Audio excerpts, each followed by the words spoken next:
Greetings, respected viewers. Well, here I'm on the bridge, and I'm just south of the Kremlin. I'm not going to attempt to pronounce the river, the name of the bridge. So the Moscow River flows beneath it.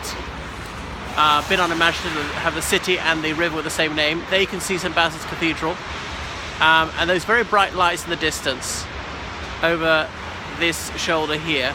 That's GUM, as in formerly was GUM, as in State Universal Shop. It was a most exclusive Shishi shopping center in the Soviet Union. And there you can see the walls of the Kremlin, although the named what they're called towers. You can see that white cathedral in there near that tower, behind the red tower. And there we go. So this is a fabulous vista of the center of Moscow. Gives you some idea of the scale of the place.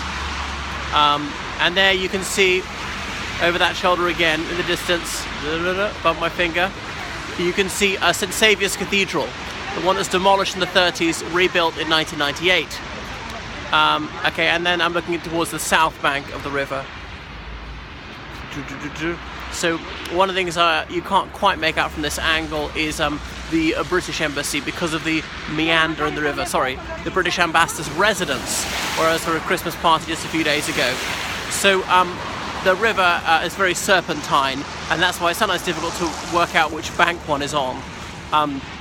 There are a couple of minor rivers that are much further out, and then there are other rivers which were built over. They're now subterranean rivers. There's one which flows through Alexandrovsky Sad, but as I say, it's underground now.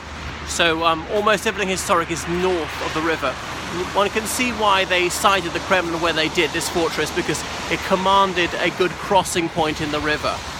Because there were hills behind it which were better. Now, from this angle, you can see the Grand Kremlin Palace above my finger here. So that's not as old as the rest of it, because there has been some fortification on the side of the Kremlin for over 1,000 years. But the Grand Kremlin Palace up here, that is a 19th century construction, and that's officially the president's residence. He doesn't spend very much time there, actually. All right, that's enough for the moment from the center of Moscow.